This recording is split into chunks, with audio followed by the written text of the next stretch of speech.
Sebelumnya, perkenalkan nama saya Siko Maria dengan NPM 204230260. Di sini saya sebagai pemaparan materi pertama. Baiklah, selamat mendengarkan materi yang akan saya jelaskan. Aliran linguistik merupakan ilmu yang belajar bahasa secara ilmiah. Dalam perkembangannya, linguistik terbagi menjadi beberapa aliran. Yang pertama, aliran tradisional. Linguistik tradisional merupakan aliran linguistik tertua dan berfokus pada studi bahasa secara deskriptif dan perspektif. Tokoh-tokoh penting dalam aliran ini adalah yang pertama, Plato, yakni membagi jenis kata bahasa Yunani kuno menjadi dua jenis, yaitu anoma dan rema. Yang kedua, Aristoteles, yakni melakukan klasifikasi kata berdasarkan fungsi dan maknanya. Yang ketiga, kaum Stoik, yakni membagi etimologi dan makna kata.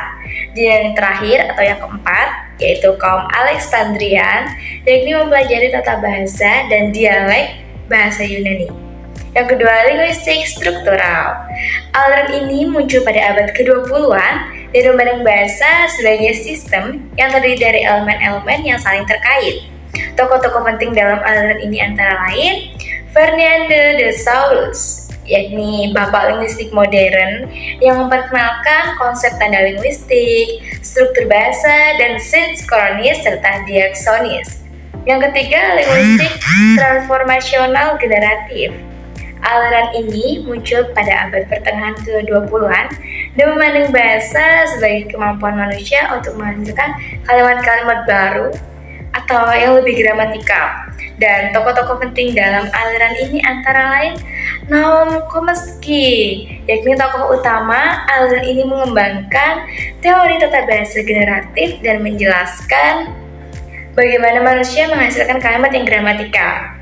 Ya, ada aliran-aliran lain seperti aliran linguistik fungsional, yakni mempelajari bahasa berdasarkan fungsinya dalam komunikasi.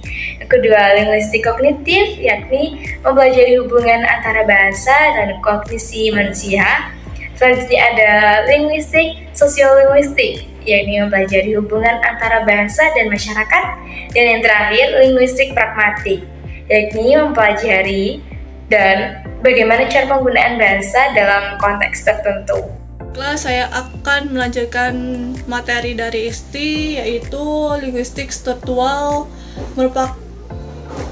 merupakan aliran dari linguistik yang muncul pada awal ke-20-an di Padang sebagai tonggak sejarah baru dengan studi bahasa.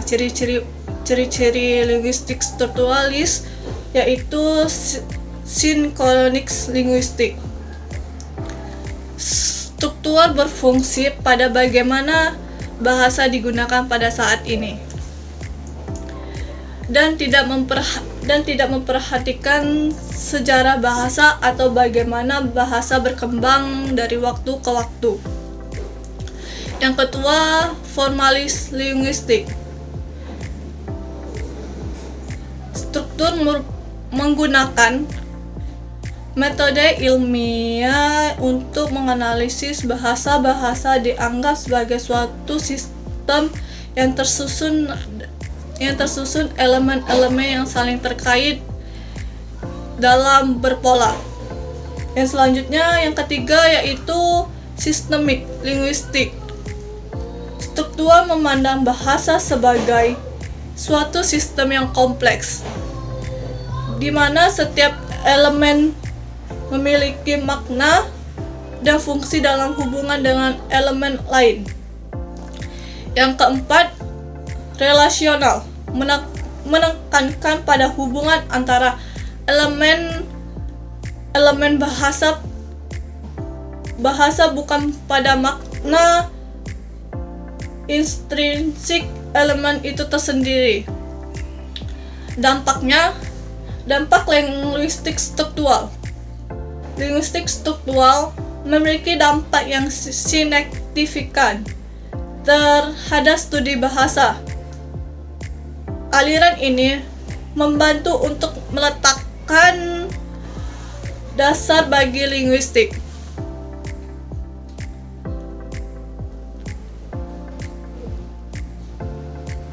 modern dan memberikan kerangka kerja untuk analisis bahasa yang sistematis dan ilmiah. Yang selanjutnya,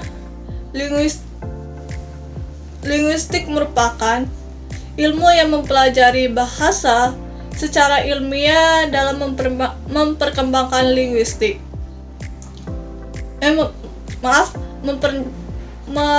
Memperkembangkan logistik.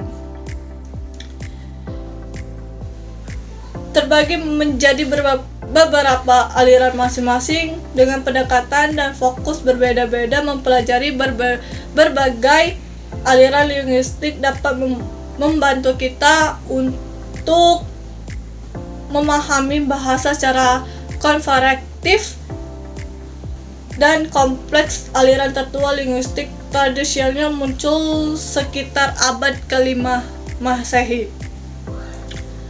Itu saja yang dapat saya jelaskan. Saya kembali ke moderator.